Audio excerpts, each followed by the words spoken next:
La porte claqua si fort que le cadre photo tomba du mur. Des éclats de verre jonchèrent le sol comme de minuscules étoiles mourantes.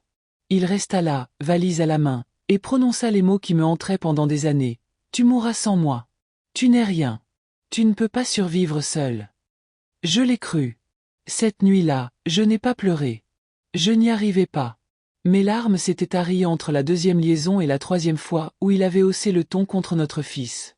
Assise au bord de notre lit, le lit que nous avions partagé pendant 12 ans, je fixais le placard vide où étaient rangés ses vêtements. Le silence était assourdissant. Il pesait sur ma poitrine comme un poids insupportable. Mon fils a frappé doucement à la porte. « Maman !» Sa voix s'est brisée. Il n'avait que 9 ans, mais il avait l'air d'un vieillard. « Papa revient. » J'avais envie de mentir. J'avais envie de lui dire que tout irait bien, que papa avait juste besoin de temps, que nous étions toujours une famille.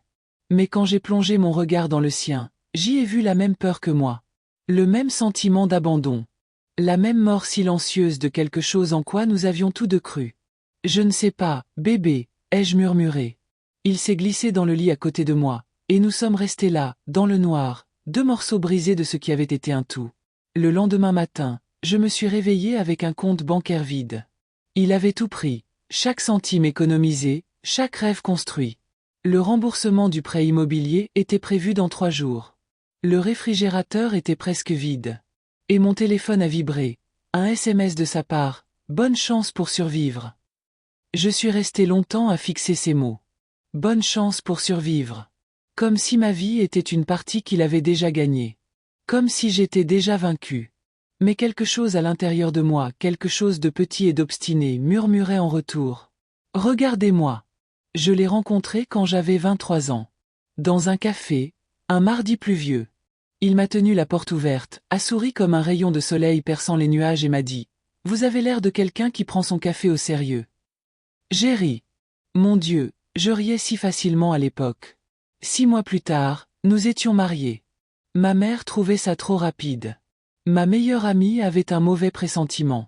Mais j'étais amoureuse d'un amour qui vous rend sourde aux avertissements et aveugle aux signaux d'alarme. Il était charmant. Attentionné. Il se souvenait de la façon dont j'aimais mes œufs et me trouvait belle même quand je portais ses vieux t-shirts. La première fois qu'il m'a crié dessus, c'était le jour de notre premier anniversaire. J'avais acheté le mauvais vin pour le dîner. Une petite bouteille, rien d'important.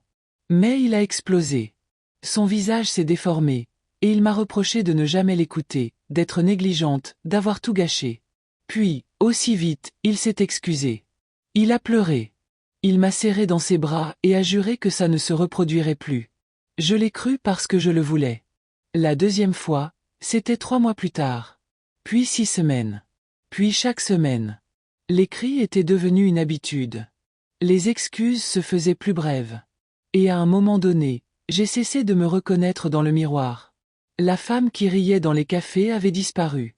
À sa place se tenait une autre, plus petite, plus silencieuse, toujours sur la défensive. Quand je suis tombée enceinte de notre fils, je pensais que ça changerait.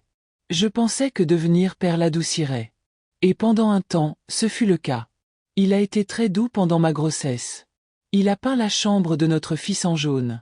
Il a lu des livres sur la parentalité et m'a tenu la main pendant les contractions.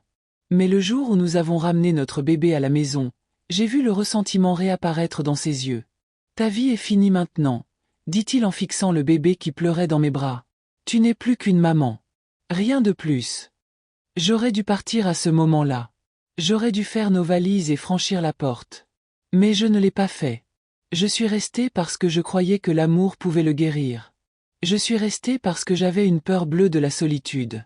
Je suis restée parce qu'il m'avait convaincue que je n'étais rien sans lui. Et pendant 12 ans, j'ai disparu. Il fut un temps où je faisais des rêves où il n'apparaissait pas. Je rêvais d'être enseignante. J'avais fait des études en sciences de l'éducation et passé mes étés à faire du bénévolat dans des écoles primaires, à observer les visages des enfants s'illuminer lorsqu'ils comprenaient enfin quelque chose de nouveau. J'adorais ce moment, l'étincelle de la découverte, la fierté dans leurs yeux. Je voulais consacrer ma vie à créer de tels moments. Mais il disait que l'enseignement ne payait pas assez. Il disait qu'il nous fallait de la stabilité. Alors j'ai accepté un emploi dans la compagnie d'assurance de son père, à classer des documents et à répondre au téléphone. Juste le temps qu'on se stabilise, avait-il promis. Nous ne l'avons jamais fait. Je me souviens des dimanches matins d'avant, avant que tout ne bascule.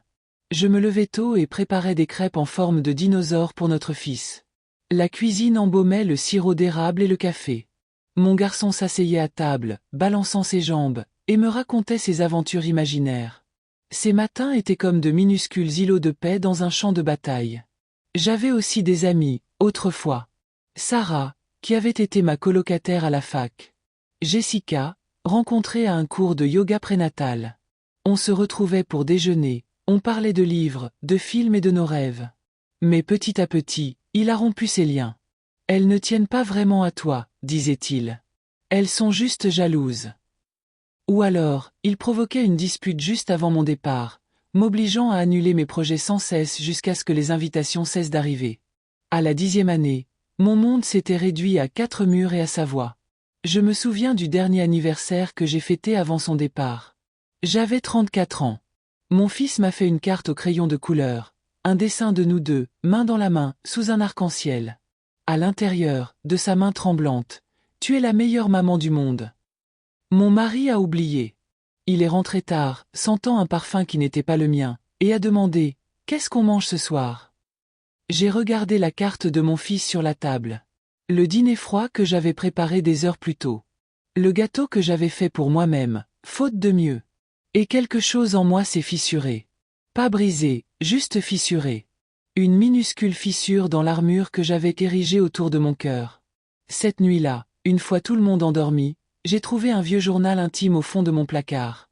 Les pages étaient jaunies, couvertes de mon écriture d'enfant. Des rêves. Des objectifs. Une liste d'endroits que je voulais visiter. Des livres que je voulais lire. La personne que je voulais devenir. Je ne la reconnaissais plus. Mais Dieu me vienne en aide, elle me manque. Ce n'était pas la première fois que j'avais une liaison. Mais c'est celle qui m'a détruite. J'ai appris la nouvelle par SMS. Son téléphone s'est allumé sur le comptoir de la cuisine pendant qu'il prenait sa douche.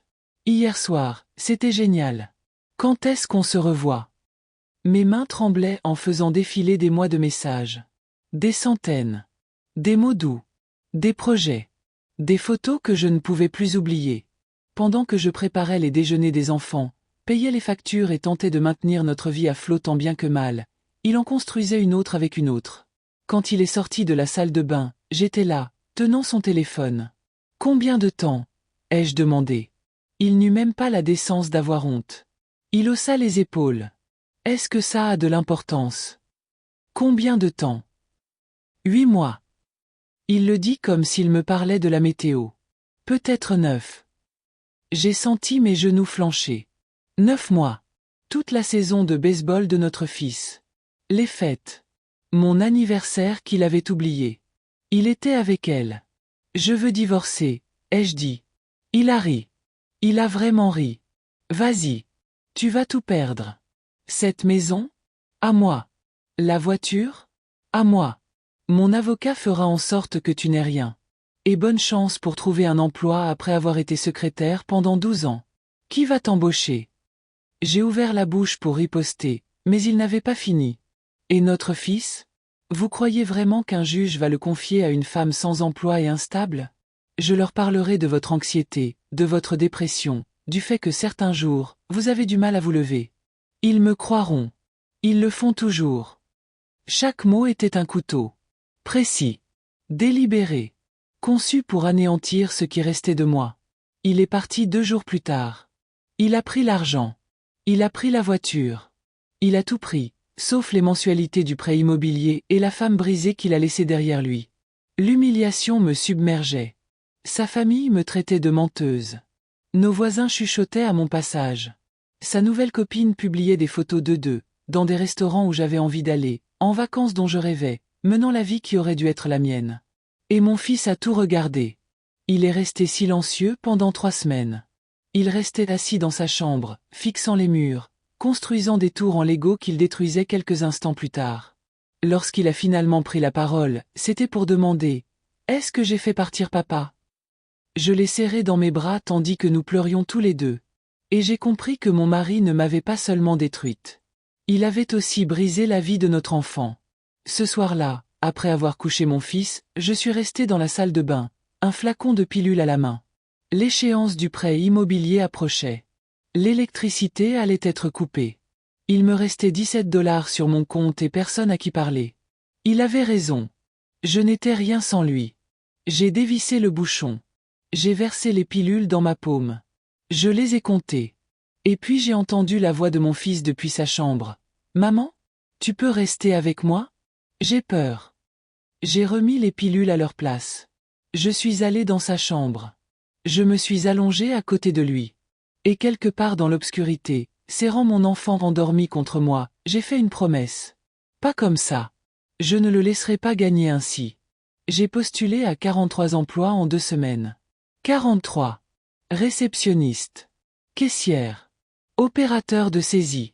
N'importe quel travail qui me permette de payer les factures et d'être à la maison quand mon fils descendait du bus scolaire. J'ai mis à jour mon CV sur un ordinateur de la bibliothèque, car le nôtre était hors service. Je portais la même tenue d'entretien à chaque réunion, car c'était le seul vêtement professionnel qui m'allait encore. Rejet après rejet après rejet. Nous recherchons quelqu'un ayant une expérience plus récente. Nous avons décidé de prendre une autre direction. Nous conserverons votre CV dans nos dossiers. Ce qui signifiait jamais. J'ai commencé comme serveuse dans un restaurant sur la route 9. Le service de nuit, car il était payé $1 de plus par heure.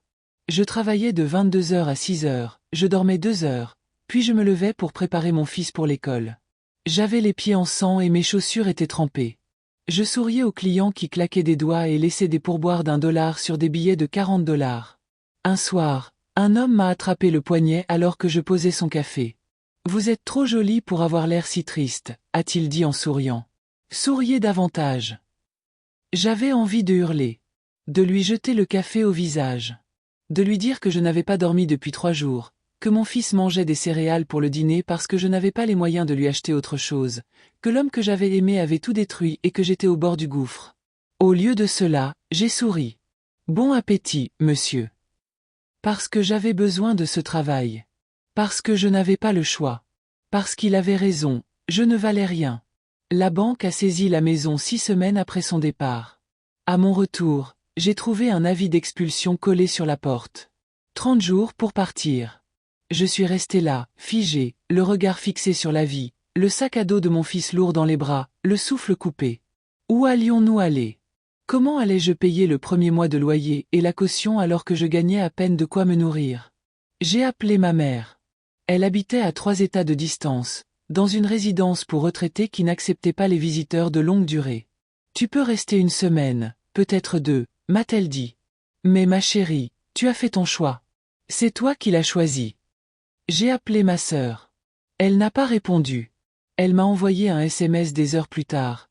Je te l'avais dit, c'était une mauvaise influence. Je ne peux rien faire. J'ai appelé Sarah, une ancienne amie de la fac. Elle a dit qu'elle me prêterait de l'argent, mais sa voix était tendue, comme si elle était mal à l'aise. Tu es sûr de pouvoir me rembourser? Vu ta situation. Je lui ai dit de ne pas s'en faire. Ce soir-là, mon fils m'a trouvé en train de pleurer dans la salle de bain. J'ai essayé de le cacher, mais il était trop malin.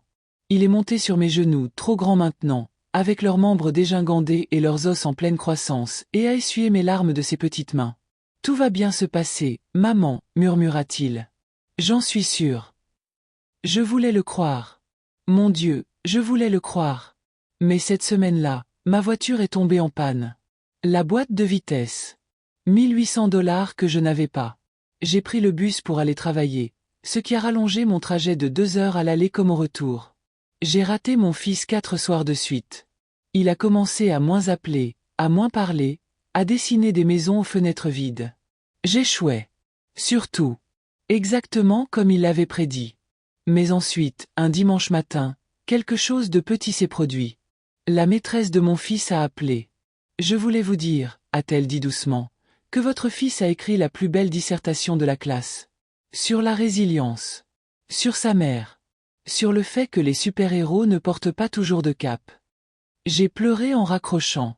Non pas parce que je la croyais, mais parce que, pour la première fois depuis des mois, quelqu'un me voyait autrement que comme une personne brisée. Nous avons emménagé dans un 2 pièces d'un immeuble qui sentait le moisi et le regret. Les murs étaient si fins qu'on entendait les disputes des voisins. Le radiateur grinçait toute la nuit. Il y avait des taches sur la moquette que je n'arrivais pas à enlever, malgré tous mes efforts. Mon fils a eu la chambre. Je dormais sur un matelas pneumatique dans le salon qui se dégonflait le matin, si bien que je me réveillais par terre, le dos en compote, mon réveil déjà en train de sonner. Il a cessé d'inviter ses amis. Il a cessé de parler de l'école. Il a commencé à avoir des problèmes, des broutilles au début. Il répondait mal au professeur. Il ne rendait pas ses devoirs. Puis des choses plus graves. Une bagarre à la cantine. Une retenue. Un appel du principal lui demandant si tout allait bien à la maison. Je ne savais pas quoi répondre. Son père appelait une fois par mois, tout au plus. Toujours avec une excuse. Je suis débordé par le travail. Ma nouvelle vie est compliquée. Il comprendra quand il sera plus grand. Mon fils attendait près du téléphone les jours où son père avait promis d'appeler, et quand l'appel n'arrivait jamais, il allait dans sa chambre et fermait la porte. Je l'entendais pleurer à travers les murs. J'avais envie de tuer mon ex-mari pour ça. Pour avoir brisé le cœur de notre fils encore et encore. 3 mois après le début de notre nouvelle vie, je me suis fait virer du restaurant. Un client s'est plaint de mon impolitesse et de mon manque d'attention. J'avais pourtant enchaîné un double poste, 16 heures d'affilée, et j'avais oublié de lui resservir son café. Mon responsable s'en fichait. « Tu es remplaçable », m'a-t-il dit en me tendant mon dernier chèque. Il y a des centaines de femmes qui rêveraient d'avoir ce poste. Assise sur le parking, je fixais le chèque. 283 $. C'était censé nous suffire pour 2 semaines. J'ai arrêté de manger pour faire durer les provisions pour mon fils. Je lui disais que je n'avais pas faim, que j'avais mangé au travail. Il me croyait parce qu'il avait 9 ans et que ça lui faisait plaisir. Mais je voyais bien l'inquiétude dans ses yeux. Il gardait la moitié de son sandwich et la laissait au frigo. Au cas où tu aurais faim plus tard, maman. J'ai perdu 7 kilos en 6 semaines. Mes vêtements flottaient sur moi. Mes cheveux commençaient à tomber par poignées. Je me suis regardé dans le miroir et j'ai vu un fantôme. Je n'en pouvais plus. Je ne pouvais plus faire semblant d'être forte. Je ne pouvais plus dire à mon fils que tout irait bien alors que je n'y croyais pas moi-même. Je ne pouvais plus me battre dans une bataille déjà perdue.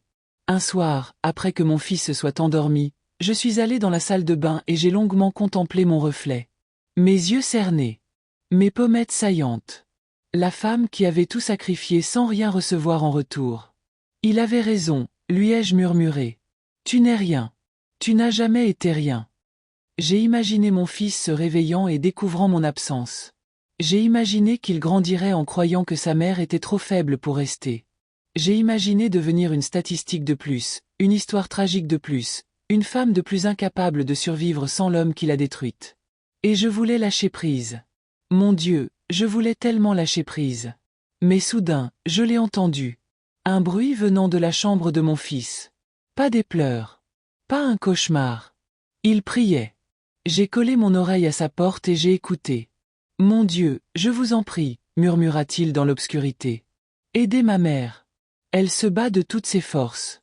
Ne la laissez pas abandonner. Elle est tout ce qui me reste. Je vous en prie. » Sa voix s'est brisée sur ce dernier mot. Et quelque chose en moi s'est ouvert. Pas brisé, ouvert. Comme une graine qui se fend dans la terre, laissant place à quelque chose de nouveau. Je ne pouvais pas abandonner. Non pas parce que j'étais forte. Non pas parce que je croyais pouvoir gagner. Mais parce qu'il croyait en moi. Et peut-être, juste peut-être, que c'était suffisant. Mais quelque chose en moi palpitait encore. Le lendemain matin, j'ai fait quelque chose que je n'avais pas fait depuis des années. J'ai rouvert ce vieux journal. Celui où était écrit, à l'encre délavée, les rêves de mon enfance. J'ai relu les pages. Tout ce que j'avais voulu devenir, tous les endroits où j'avais voulu aller, toutes les promesses que j'avais faites à une fille qui croyait que le monde lui appartenait. Et puis j'ai pris un stylo. Je me suis promis de survivre, ai-je écrit. Pas pour lui. Pas pour lui prouver qu'il a tort. Mais parce que mon fils mérite une mère qui se bat. Alors aujourd'hui, je commence à me battre. Ce n'était pas bruyant.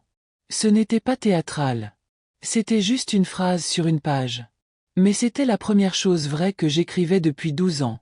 Je suis allé à la bibliothèque et j'ai imprimé mes documents de certification d'enseignement. Ils avaient expiré, mais je pouvais les renouveler.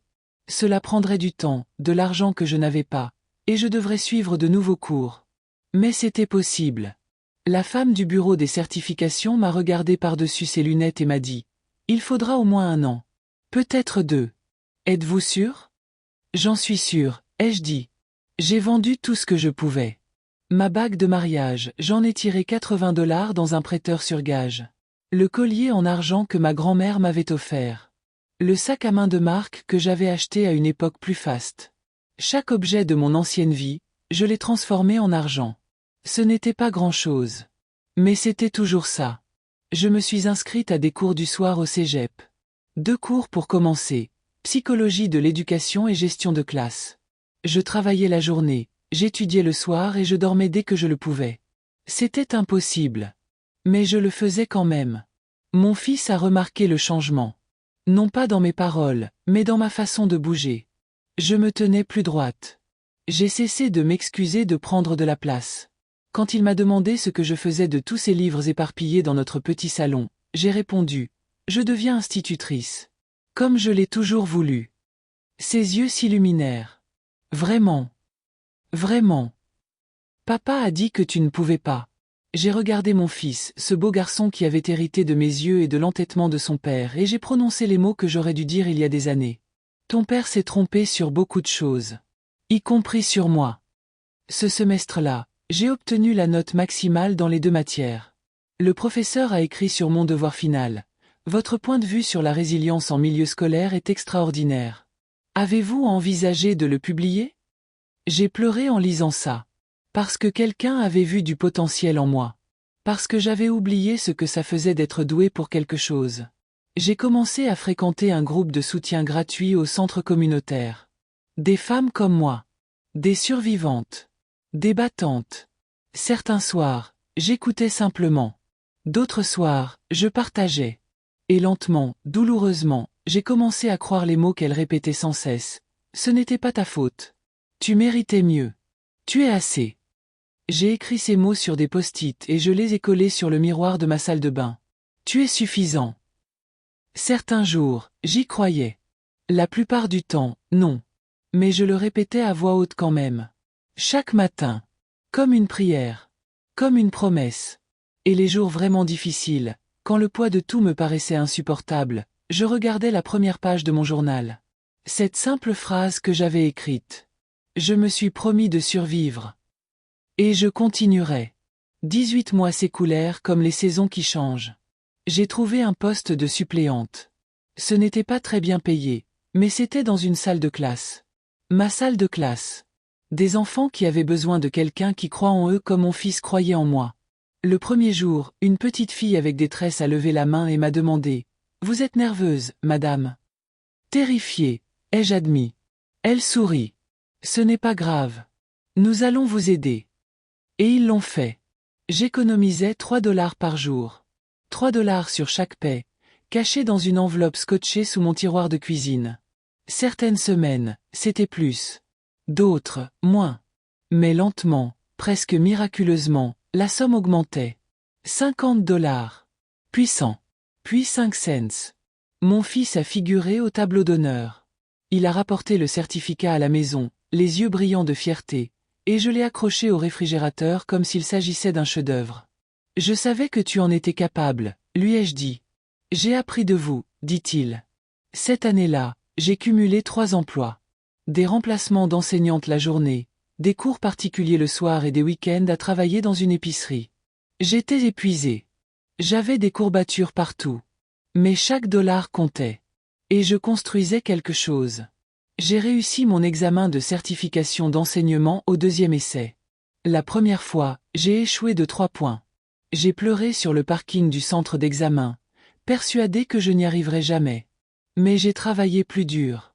J'ai moins dormi. J'ai retenté ma chance. Quand j'ai vu le mot « réussi » à l'écran, j'ai appelé mon fils depuis le parking. J'ai réussi, ai-je dit, la voix tremblante. Mon chéri, j'ai réussi. Il a crié si fort que j'ai dû éloigner le téléphone de mon oreille. Je le savais, maman. Je le savais. J'ai postulé dans toutes les écoles du district. J'ai obtenu des entretiens dans 4 d'entre elles. J'ai été refusé par 3. Mais la 4e, une petite école primaire en périphérie de la ville, m'a rappelé. Nous aimerions vous proposer un poste, a déclaré le directeur. Enseignant en CE2. À temps plein. Avantages sociaux inclus. Je ne pouvais pas parler. Je suis restée assise là, le téléphone collé à l'oreille, les larmes coulant sur mes joues. Madame Anderson, êtes-vous toujours là? Oui, ai-je murmuré. Oui, je suis là. Et oui, j'accepte. Nous avons emménagé dans un appartement plus agréable. 2 chambres. Des fenêtres qui s'ouvraient enfin.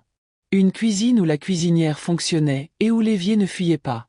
Mon fils a eu son propre espace. J'ai peint sa chambre en bleu, sa couleur préférée, et il m'a aidé à accrocher des posters de ses héros au mur. Je me sens comme chez moi, dit-il, debout sur le seuil. C'est chez nous, lui ai-je dit. Notre maison. Personne ne peut nous l'enlever. J'ai recommencé à faire mes nuits. J'ai recommencé à manger sans culpabiliser. J'ai recommencé à reconnaître la femme dans le miroir. Elle avait vieilli. Elle était fatiguée. Elle portait des cicatrices. Mais elle était debout. Et c'était tout. Un vendredi, je me suis acheté des fleurs. Juste comme ça. Des tulipes du supermarché, rien d'extraordinaire. Mais quand je les ai mises dans un vase sur la table de la cuisine, mon fils m'a regardé et m'a dit « Tu as l'air heureuse, maman ». J'ai réalisé qu'il avait raison. J'étais heureux. Pas parfaitement. Pas complètement. Mais sincèrement, discrètement, incroyablement heureux. Et pour la première fois depuis des années, je n'avais plus l'impression de simplement survivre. Je vivais. 3 ans s'étaient écoulés depuis son départ. Mon fils avait maintenant 12 ans. Il avait grandi. Sa voix commençait à muer. Il ressemblait de plus en plus à son père, et parfois, ça me faisait mal. Mais il avait mon cœur. Et c'était ça qui comptait le plus. J'étais en 2e année d'enseignement. Ma classe était recouverte de dessins d'élèves. Sur mon bureau trônait une tasse à café où l'on pouvait lire « La prof la moins bien du monde », un cadeau de mon fils. J'avais retrouvé des amis. Une vie. J'étais même sortie avec quelqu'un. Rien de sérieux, mais ça faisait du bien de me rappeler que j'étais encore une personne qui méritait de belles choses. Je pensais être passée à autre chose. Puis, un mardi après-midi, mon fils est rentré de l'école avec une enveloppe. C'est papa qui a envoyé ça, dit-il doucement en le posant sur la table de la cuisine comme s'il allait exploser. J'ai eu un frisson. J'ai fixé l'enveloppe. L'écriture de mon ex-mari. Le même gribouillis qui me laissait des mots doux. Puis des listes de courses. Puis plus rien. L'avez-vous ouvert? Ai-je demandé. Cela vous est adressé. Je l'ai ramassé d'une main tremblante. À l'intérieur, une lettre. 2 pages. Son écriture transparaissait à travers le papier. J'ai fait une erreur. La plus grosse erreur de ma vie. Elle m'a quitté. Elle a tout pris, comme je l'ai fait pour toi. Et maintenant, je suis seule, et je comprends enfin ce que je t'ai fait. Ce que je nous ai fait. Je veux rentrer. Je veux réparer ça. Pour notre fils. Il a besoin de son père. S'il te plaît. Donne-moi une autre chance. Je l'ai lu 3 fois.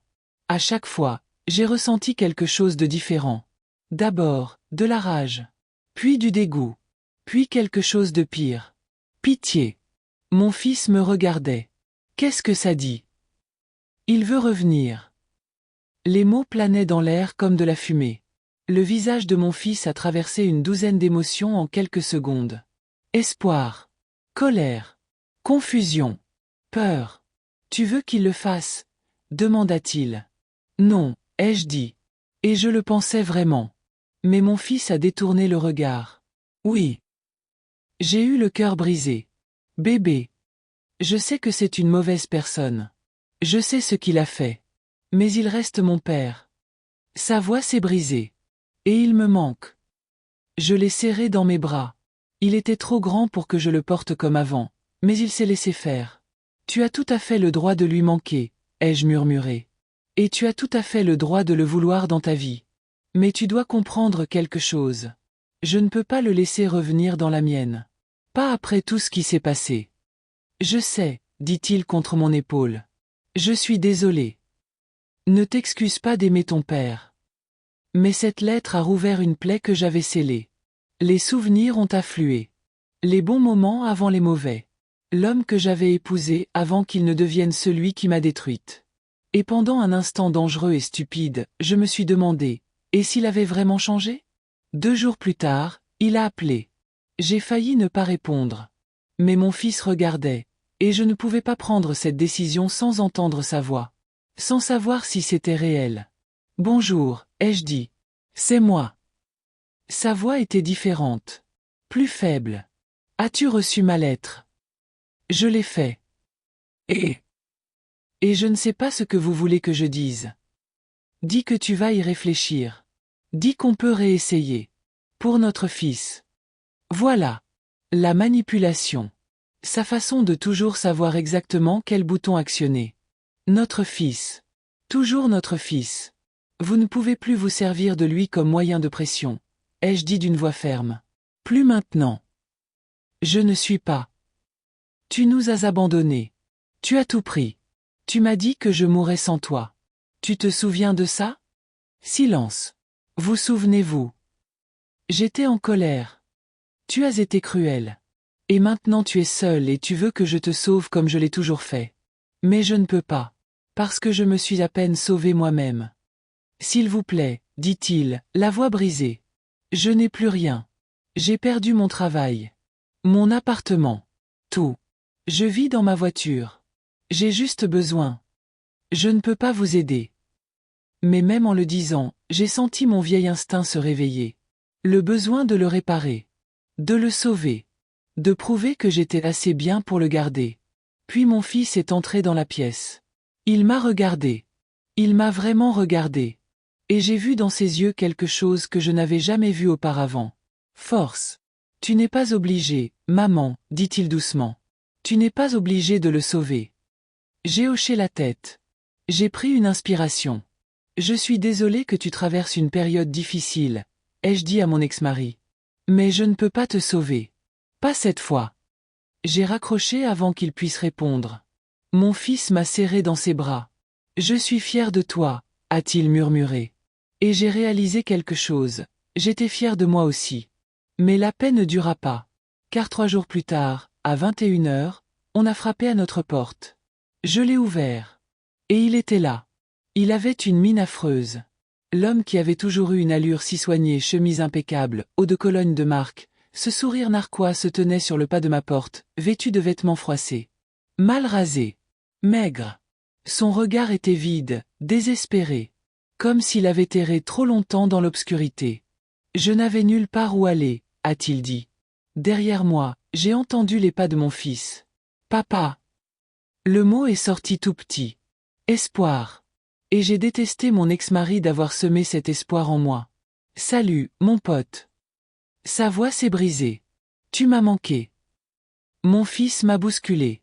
Un instant, j'ai cru qu'il allait se jeter dans les bras de son père. Mais il s'est arrêté à quelques pas. Tout près, sans me toucher. Désireux, mais méfiant. Tu ne peux pas être ici, dis-je doucement. Je veux juste parler. 5 minutes. S'il vous plaît.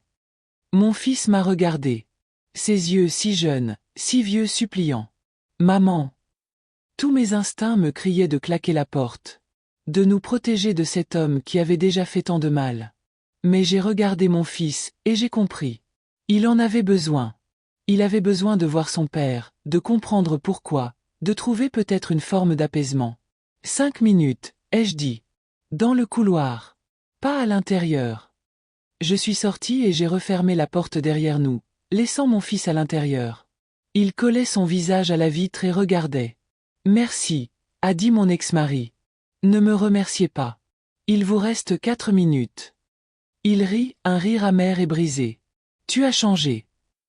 Je n'avais pas le choix. Je me suis trompé. Sur toute la ligne. Tu n'étais pas rien. Tu étais tout. Et j'étais trop stupide et trop brisé pour le voir. Je n'ai pas besoin de vos excuses. Je sais. Mais je dois leur donner. Il passa une main dans ses cheveux sales. Elle m'a quitté comme je t'ai quitté. Elle a pris l'argent. Elle a pris tout ce que j'avais. Et quand je n'avais plus rien, tous ces gens que je croyais être mes amis, disparus. Ma famille. Ils m'ont blâmé. Ils ont dit que j'avais détruit une femme bien pour une moins que rien. Je n'ai rien ressenti. Aucune satisfaction. Aucune revanche. Juste de l'épuisement. Je suis désolé que ce soit arrivé, ai-je dit. Vraiment. Mais cela ne change rien à ce que vous nous avez fait. Je sais. Mais je veux réparer mes erreurs. Je veux être présent dans la vie de mon fils.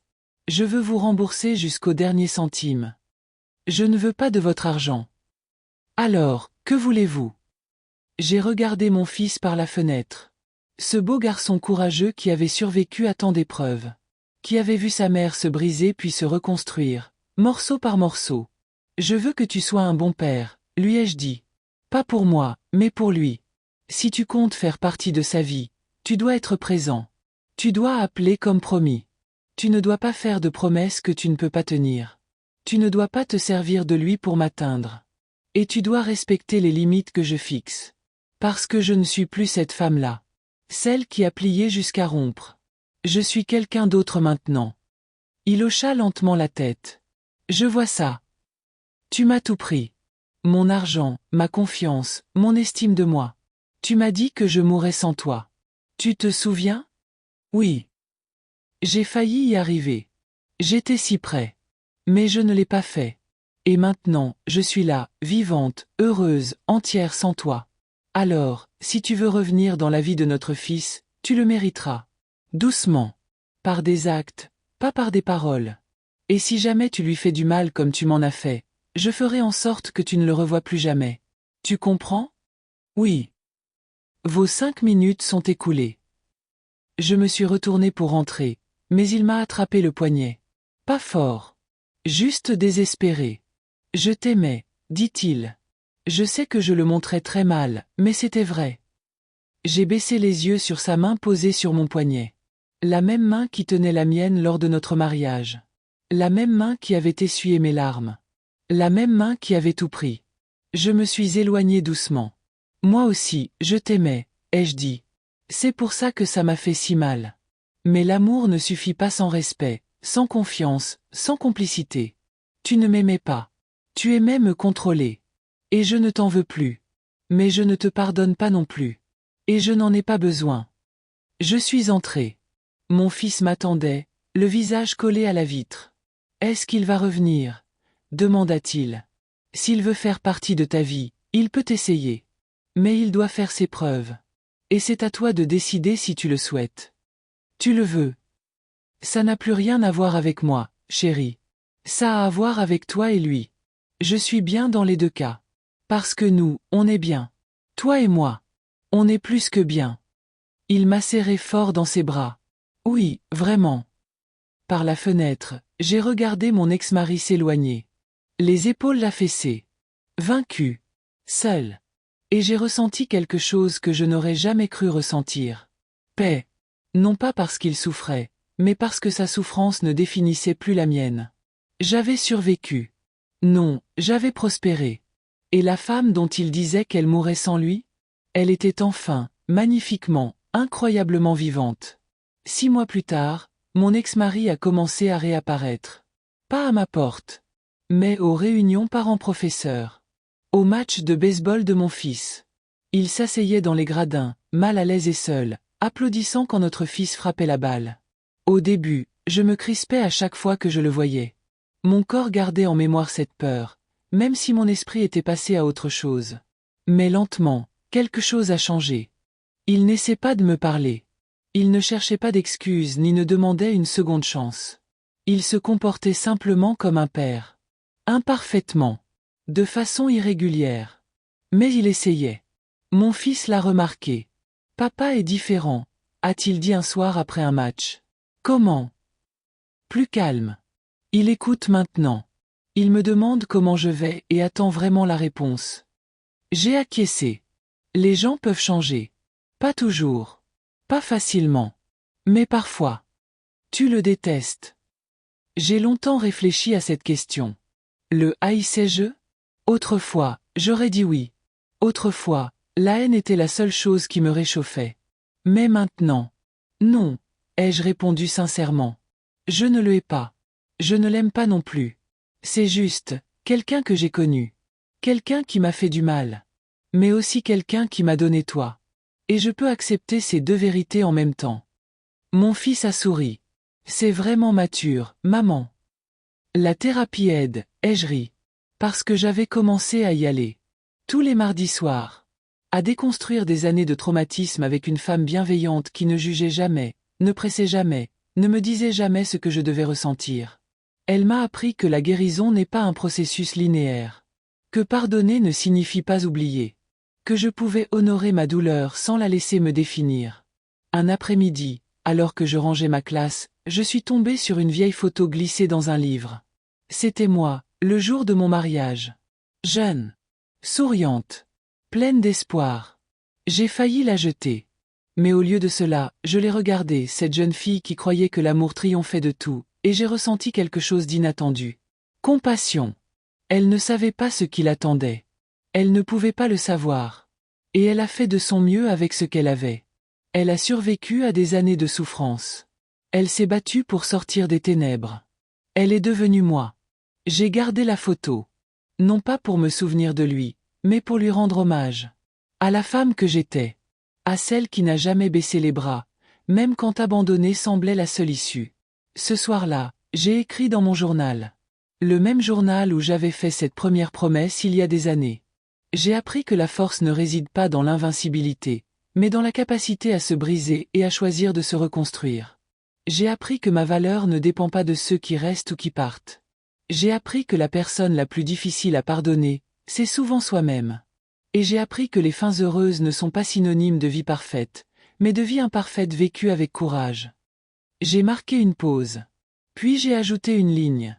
Il disait que je mourrais sans lui. Mais je ne suis pas morte. J'ai éclos. Mon fils a terminé le collège ce printemps-là. Il a prononcé un discours lors de la cérémonie. Assise dans le public, entourée d'autres parents fiers, je l'ai écouté parler de résilience. De son héroïne. De la femme qui lui a appris que tomber importe moins que se relever. Il parlait de moi. Ensuite, pendant que nous prenions des photos, mon ex-mari s'est approché. Il ne s'est pas trop approché, juste assez pour qu'on l'entende. Tu as fait un travail formidable avec lui, dit-il doucement. Tu as réussi là où je n'ai pas pu. Oui, ai-je corrigé. Il est fort parce qu'il a survécu à nous deux. Ce n'était pas vraiment du pardon. C'était un soulagement. La colère que je portais en moi depuis si longtemps s'est enfin relâchée. Non pas parce qu'il le méritait, mais parce que je le méritais. Ce soir-là, je me suis tenue sur notre petit balcon et j'ai contemplé les étoiles. Ces mêmes étoiles qui avaient été témoins de mes moments les plus sombres. Ces mêmes étoiles qui m'avaient vu ramper, puis marcher, puis courir vers une vie que j'avais bâtie de mes propres mains. Et j'ai compris la leçon que j'étais trop brisée pour apprendre auparavant. Personne ne peut vous sauver, sauf vous-même. Personne ne peut vous détruire, sauf vous-même. Et dès l'instant où vous en prenez conscience, que vous en prenez vraiment conscience, vous devenez invincible. Non pas parce que vous êtes sans peur, mais parce que vous avez déjà survécu à votre pire crainte. Et si vous pouvez survivre à ça, vous pouvez survivre à tout. 5 ans se sont écoulés depuis que cette porte a claqué. J'ai 39 ans. Mon fils est au lycée. Il est plus grand que moi, joue au baseball dans l'équipe première et laisse encore la moitié de son sandwich au frigo, au cas où. Il a le sourire de son père, mais ma force de caractère. Et quand je le regarde, je ne vois pas ce que nous avons perdu. Je vois ce que nous avons construit. J'ai été nommé professeur de l'année au printemps dernier. On m'a remis une plaque et demandé de prononcer un discours. Je me suis tenu devant tout le district scolaire et je leur ai parlé de cette femme qui avait failli baisser les bras. Cette femme qui dormait à même le sol, pleurait dans les toilettes et se sentait insignifiante. Je leur ai raconté comment elle avait surmonté cette épreuve. Et j'ai vu des adultes pleurer. Après cela, une jeune enseignante s'est approchée de moi. Elle avait peut-être 25 ans, les yeux effrayés et des ecchymoses qu'elle essayait de dissimuler avec du maquillage. « Comment avez-vous fait » a-t-elle chuchoté. « Comment êtes-vous parti » Je lui ai pris les mains. Un jour à la fois. Un choix à la fois. Une respiration à la fois. Appelle la ligne d'assistance. Élabore un plan. Souviens-toi que tu mérites plus que de survivre. Tu mérites une vie. Elle a pleuré. Je lui ai donné mon numéro. 3 mois plus tard, elle m'a appelé pour me dire qu'elle était partie. Qu'elle avait peur, mais qu'elle était libre. Que mon histoire lui avait donné la permission d'écrire la sienne. C'est alors que j'ai compris pourquoi j'avais survécu. Pas seulement pour moi. Pas seulement pour mon fils. Mais pour elle. Et pour toutes les femmes qui pensent ne pas y arriver. Qui croient aux mensonges. À qui on a dit qu'elles ne valaient rien sans quelqu'un qui les traite comme des moins que rien. J'ai acheté une maison l'an dernier. Petite. 3 chambres. Un jardin à l'arrière où j'ai aménagé un potager. Des tomates. Des tournesols. Des roses qui fleurissent chaque printemps. Mon fils m'a aidé à creuser les trous. Attention, métaphore, a-t-il lancé en plaisantant, et nous avons ri tous les deux. Mais il avait raison. Je prenais racine. De vraies racines. Dans une terre qui m'appartenait. Dans une vie que personne ne pourrait me ravir. Mon ex-mari verse maintenant une pension alimentaire. Ce n'est pas grand-chose, mais c'est toujours ça. Il voit notre fils 2 fois par mois. Ils dînent ensemble. Ils parlent de sport. Ils construisent leur relation petit à petit. Je ne pose pas de questions. C'est leur relation, pas la mienne. Mais parfois, mon fils rentre à la maison et me dit « Papa a demandé de tes nouvelles aujourd'hui. Qu'est-ce que tu lui as dit ? Que tu sois heureuse. Que tu fréquentes quelqu'un de bien. Que tu ris beaucoup maintenant. » Tout cela est vrai. J'ai rencontré quelqu'un. Un homme gentil qui m'ouvre les portes, se souvient de la façon dont je prends mon café et n'a jamais élevé la voix. Quand je lui ai raconté mon histoire, il n'a pas cherché à me sauver. Il a simplement dit « Je suis content que vous vous en soyez sortie toute seule. » C'est comme ça que j'ai su qu'il était différent. Hier, j'ai retrouvé ce vieux journal. Celui où j'avais écrit « Je me suis promis de survivre ». J'ai relu des années de pages. La douleur. La peur. Les petites victoires. Les moments où j'ai failli abandonner. Et sur la dernière page, j'ai écrit une dernière entrée. Il disait que je mourrais sans lui. Mais le jour où j'ai cessé de pleurer, ma vie a enfin commencé à s'épanouir. Et maintenant, je connais la vérité. Je n'avais pas besoin de lui pour vivre. J'avais juste besoin de croire en moi. J'ai refermé le journal. Je l'ai posé sur mon étagère. Non pas pour oublier, mais pour me souvenir. Pour se souvenir de la femme qui est tombée. De la femme qui a rampé. De la femme qui s'est relevée et a dit « Pas aujourd'hui. Je n'ai pas encore dit mon dernier mot. » Si vous lisez ceci, si vous écoutez cette histoire, je veux que vous sachiez quelque chose. Peut-être êtes-vous plongé dans le noir en ce moment. Peut-être que quelqu'un vous a dit que vous ne valez rien. Que vous n'y arriverez pas. Que vous mourrez sans cette personne. Peut-être le croyez-vous. Mais je suis là pour vous dire, ils ont tort. Tu n'es rien. Tu n'es pas faible. Tu n'es pas irrémédiablement brisé. Vous survivez. Et la survie est le premier pas vers l'épanouissement. Ce ne sera pas facile. Il y aura des jours où vous aurez envie d'abandonner. Il y aura des jours où le poids des responsabilités vous semblera insupportable. Mais ces jours-là, souvenez-vous de cette histoire. Souvenez-vous qu'une femme qui ne possédait rien a tout bâti. Qu'une femme qui voulait mourir a choisi de vivre. Qu'une femme qui se croyait sans valeur a découvert sa valeur inestimable. Tu peux le faire. Je sais que tu peux. Parce que je l'ai fait. Et je n'étais personne de spécial. J'étais juste une femme qui a refusé de laisser sa fin être écrite par quelqu'un qui n'aurait jamais mérité de tenir la plume. Voici donc ma question. Quelle histoire êtes-vous en train d'écrire? Et qui tient la plume? Si ce n'est pas toi, reprends-le. Aujourd'hui. Maintenant. À cet instant précis. Votre vie vous attend. Et croyez-moi, c'est plus beau que vous ne pouvez l'imaginer.